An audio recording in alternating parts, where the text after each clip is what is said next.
Hello students, welcome on exam प्रतिज्ञा academic. जैसा कि बोर्ड एग्ज़ाम स्पेशल क्लासेस चल रही हैं जिसमें हमने सोशल साइंस की सीरीज़ देखी और मैथ की सीरीज़ भी देख रही और PYQ डिस्कस किए जिसमें हमने पार्ट 1 देखा। आज पार्ट 2 इसका डिस्कस करेंगे जो आपके 20 मार्क्स कवर करेगा। तो इसको ध्यान से देखेंगे और देखेंगे क्या क्या क्वेश्चंस, किस टाइप के क्वेश्चन पूछे जा सकते हैं, कैसे आते हैं, ठीक है।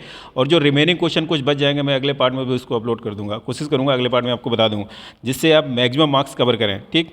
तो स्टार्ट करेंगे फर्स्ट क्वेश्चन से। देखते हैं कि फर्स्ट क्वेश्चन क्या है। फर्स्ट क्वेश्चन है कि इसका देखिए क्या है। As Surat and Hooghly ports in India decayed dash and dash ports grew in India. देखिए इसमें बात की है सूरत और हुगली की। सूरत की बात की तो हमारे दिमाग में आना चाहिए कि गुजरात है, ठीक है। लेकिन अब कॉलोनियल पीरियड की बात हो रही है तो गुजरात को उस समय गुजरात और मुंबई को मिला के सौराष्ट्र रीजन हुआ करता था, तो उसमें मुंबई भी आता था, ठीक है, या बॉम्बे उस समय बोलते थे। तो इसमें देखेंगे तो इसका आंसर क्या होना चाहिए। इसका आंसर है ए दैट इज़ सूरत आपका है बॉम्बे और हुगली है आपका कलकत्ता, ठीक है। तो इसको सौराष्ट्र रीजन बोलते थे, बॉम्बे प्लस गुजरात को मिला के सौराष्ट्र रीजन बोलते थे, इसलिए इसका आंसर क्या होगा, Bombay and Calcutta. Second question देखेंगे। सेकंड इसका आंसर क्या होगा, ए होगा, answer will be A. Second question देखेंगे। Hooghly dash had trade links with south east Asian port. देखिए साउथ ईस्ट एशियन पोर्ट की बात कर रहा है, ठीक है। और ये कह रहा है किससे लिंक था, तो ऑप्शन देखेंगे।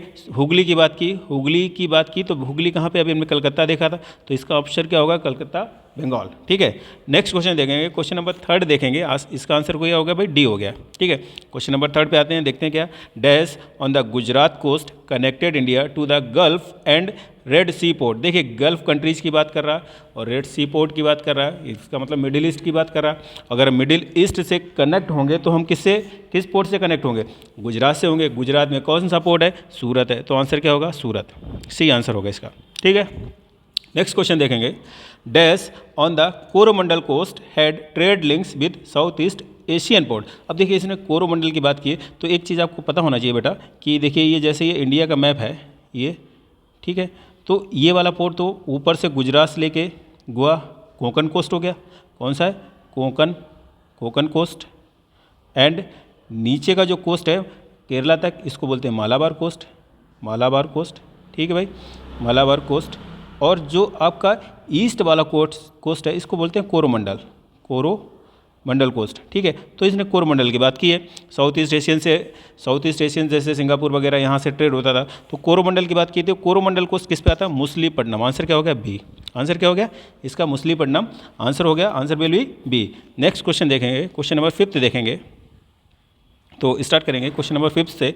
Dash and dash merchants took the goods from Punjab to Afghanistan, eastern Persia and central Asia. तो कहाँ के लोग, मतलब अर्मेनिया और पर्शियन के लोग, कहाँ के, अर्मेनिया और पर्शियन के मर्चेंट जो होते थे, मर्चेंट जिनको व्यापारी बोलते थे, ठीक है।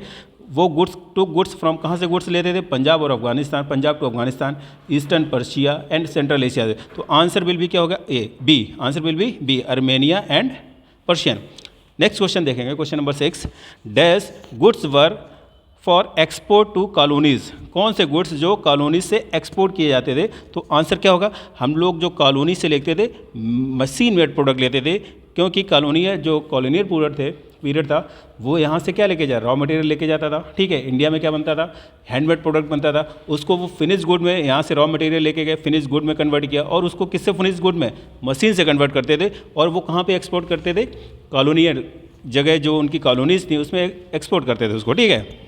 तो आंसर विल भी क्या होगा, answer will be B, machine made. Question number 7 देखेंगे। क्वेश्चन 7 क्या है, before the age of machine industries की एज से पहले silk and cotton goods from dash dominated the international market in textile.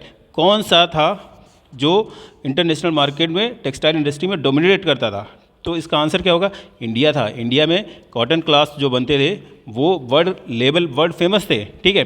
कुछ लोग जो हिस्ट्री में लिखा है कि जो यहाँ कॉटन या सिल्क के कपड़े बनते थे एक रिंग से पास हो जाते थे, तो आप समझ सकते हैं उनकी कीमत या कितना इंपॉर्टेंस थी उनकी, ठीक है। तो क्वेश्चन नंबर 8 में आएंगे। क्वेश्चन नंबर 8 देखेंगे।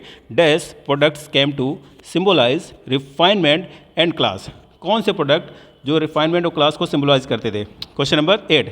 तो बताएंगे हैंडमेड जो प्रोडक्ट होते थे, आंसर विल बी।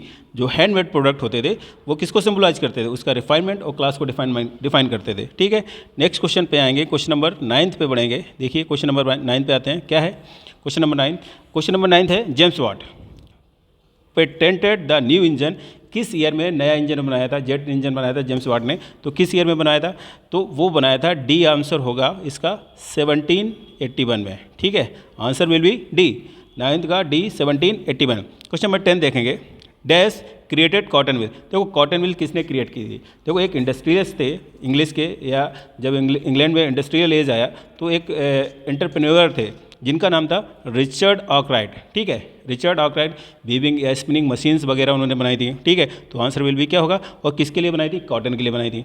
ठीक, तो नेक्स्ट क्वेश्चन देखेंगे, इसी से रिलेटेड नेक्स्ट क्वेश्चन है, the production process carding twisting and spinning and rolling is associated with the production. आप देखिए अभी हमने आर्कराइट की बात की, तो किससे ये कनेक्ट है भाई, कॉटन से, सिप से तो होगा नहीं, क्योंकि बात कर रहा ट्विस्टिंग स्पिनिंग की बात कर रहा, तो क्या आंसर होगा इसका, ए होगा, कॉटन होगा। ठीक है, नेक्स्ट क्वेश्चन देखेंगे, क्वेश्चन नंबर 12। क्वेश्चन नंबर 12 देखेंगे, आगे बढ़ते हैं, तो देखते हैं क्या है। The first symbol of new era was dash, its production boomed the late 19th century. The first symbol क्या था जिसने 19th सेंचुरी में जो मार्केट को बूम कर दिया, प्रोडक्शन बहुत ज़्यादा उसका हो गया, तो आंसर क्या हो गया इसका, आंसर जो कॉटन प्रोडक्ट था, कॉटन का ही मार्केट बहुत ज़्यादा बूम हुआ, तो आंसर विल बी ए। ठीक, नेक्स्ट क्वेश्चन देखेंगे, क्वेश्चन नंबर 13 आएंगे। क्वेश्चन नंबर 13 पे क्या है, which of the following statement are true about gomasthas. ठीक है, गोमस्थस से रिलेटेड कौन सा स्टेटमेंट ट्रू है, पहला देखेंगे, in many weaving villages there were reports of clashes between weavers and gomasthas. ठीक, ये आंसर बिल्कुल सही है। दूसरा है, the new gomasthas were outsider with no long term social link with village. जो न्यू गोमस्तस थे, गोमस्तस मतलब घूमने वाले लोग थे, ठीक है, were outsiders with no long term social link with the village, ये भी आंसर सही है। तो इसका आंसर क्या होना चाहिए, ए और बी दोनों सही हैं। गोमस्तस हैड अ क्लोज रिलेशनशिप, देखिए पहले में बोल दिया कि रिलेशनशिप नहीं था, दूसरे में देखिए क्या बोलता, क्लोज रिलेशनशिप, तो ये तो गलत हो गया, तो आंसर विल बी क्या, डी, डी सही होगा, ए और बी सही है। ठीक है, question number 13 answer will be D. Question number 14 देखते हैं, dash began to maintain an index of prohibited books from 1518। कौन सा है जो मेंटेन इंडेक्स किया, उसको बुक को प्रोवाइडेड किया, किसने किया था, तो इसका आंसर क्या होगा, answer will be A, Roman Church, answer will be A, Roman Church. Next question देखेंगे, dash were the believes which do not follow the accepted teaching of the church. कौन से थे जो टीचिंग को फॉलो नहीं करते थे, चर्च की teaching, were believe which do not follow the accepted teachings of the church, church की जो टीचिंग को फॉलो नहीं करते थे, तो आंसर इसका क्या होगा, हेरिटिकल जो लोग थे। ठीक है, जो हेरिटिकल लोग थे वो इसको फॉलो नहीं करते थे, answer will be D. Next question देखेंगे 16, dash was a former Roman Catholic court for identifying and punishing heretics. कौन सा कोर्ट था जो ऐसे लोगों को आइडेंटिफाई करता था और उनको पनिश करता था, तो इसका आंसर क्या होगा, answer will be inquisition, answer will be inquisition, answer will be C. ठीक है, नेक्स्ट क्वेश्चन पे आगे बढ़ते हैं और देखेंगे नेक्स्ट क्वेश्चन। तो बने रहिए हमारे चैनल एग्जाम प्रतिज्ञा के साथ, तो इसी टाइप के वीडियो पाने के लिए, और कोशिश करेंगे हम कि और बेटर चीज़ें आपको प्रोवाइड करें। ठीक है, तो एग्जाम प्रतिज्ञा के साथ बने रहिए, लाइक शेयर सब्सक्राइब जरूर कीजिए इसको। ठीक है, कमेंट भी कीजिए जिससे हम और इसको इम्प्रूव करने की कोशिश करें। ठीक, तो क्वेश्चन नंबर 17 पे देखेंगे। 17 क्या है, Protestant Reformation was a 16th century movement to reform the Catholic Church dominated by. देखो कैथोलिक चर्च उस समय किस पे डोमिनेट, कैथोलिक चर्च के जो डोमिनेट कर रहे थे वो रोम के लोग कर रहे थे, तो आंसर विल बी बी। ठीक, next question, in 1517 the religious reformer Martin Luther wrote 95 thesis criticising many of practices and rituals of the. किसकी जो उसने बुक लिखी थी 95 thesis criticising many of practices and rituals, किस प्रैक्टिस और rituals को उसने क्रिटिसाइज किया था, कौन सी प्रैक्टिस थी या रिचुअल्स, जो रोमन कैथोलिक चर्च थे उनकी जो ऑर्थोडॉक्स प्रैक्टिसेस या जो रिचुअल्स थे उसको क्रिटिसाइज किया था उसने, तो आंसर विल बी ए। ठीक, क्वेश्चन नंबर 19 देखेंगे क्या है, question number 19, dash are the places where people gather to drink alcohol to serve food meet friends and exchange news. एक दूसरे से न्यूज़ एक्सचेंज करते थे, वहाँ पे बैठ के एल्कोहल ड्रिंक करते थे, एक दूसरे को फूड सर्व करते थे, तो answer will be taverns B, answer will be taverns B. ठीक है, क्वेश्चन नंबर 20 देखेंगे। क्वेश्चन नंबर 20 क्या है, 20 देखें, विच of the following were the result of the invention of printing press. Printing press के जो प्रिंटिंग प्रेस का इन्वेंशन हुआ उसका क्या रिजल्ट हुआ, इसका देखते हैं आंसर क्या होगा। क्या हुआ, the time and labour required to produce each book came down. पहले हाथ से लिखते थे तो टाइम और लेबर की जो थी वो क्या हो गई, जो उसकी ज़रूरत नहीं पड़ी। इसके बाद क्या है, printing reduce the cost of books. Printing ने बुक की कॉस्ट को रिड्यूस कर दिया। दोनों सही है, तो ऑप्शन विल बी क्या होगा, डी सही है। इसका आंसर क्या है, डी सही है। ठीक है, तो नेक्स्ट क्वेश्चन की तरफ बढ़ेंगे। Question number 21। क्वेश्चन नंबर 21 देखते हैं क्या है। क्वेश्चन नंबर 21 क्या है, dash is metal frame in which types are laid and the text composed. ठीक है, is metal frame in which types are laid and text compose. तो आंसर इसका क्या होगा, आंसर क्या होगा, galley. Answer will be B, galley. ठीक, question number 22 देखेंगे। John Gutenberg developed the first known printing press in 4030s in Strasbourg, located in Strasbourg. कहाँ पे, स्ट्रासबर्ग भैया कहाँ पे, स्ट्रासबर्ग जर्मनी में। Answer will be B, Germany. ठीक है, क्वेश्चन नंबर 23 पे देखेंगे। Vellum was a parchment made from the, किससे बना है वेलम, जो पार्चमेंट है किससे बना है, तो वो स्किन से बना होता है। ठीक है, एनिमल की स्किन से बना होता है वेलम। क्वेश्चन नंबर 24 देखेंगे। China already had the technology of wood block printing. China के पास वुड लॉक प्रिंटिंग टेक्नोलॉजी थी। Marco Polo bought this knowledge back with him to, किसके जो अपने साथ लाया था मार्को पोलो, कहाँ का रहने वाला था ये पूछना चाह रहे हैं, तो इटली का निवासी था मार्को पोलो। तो आंसर विल बी ए।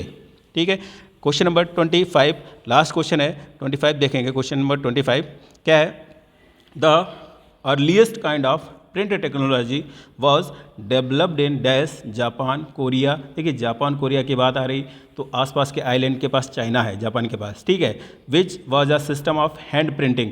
तो आंसर विल बी सी, क्या होगा, China. Answer will be C.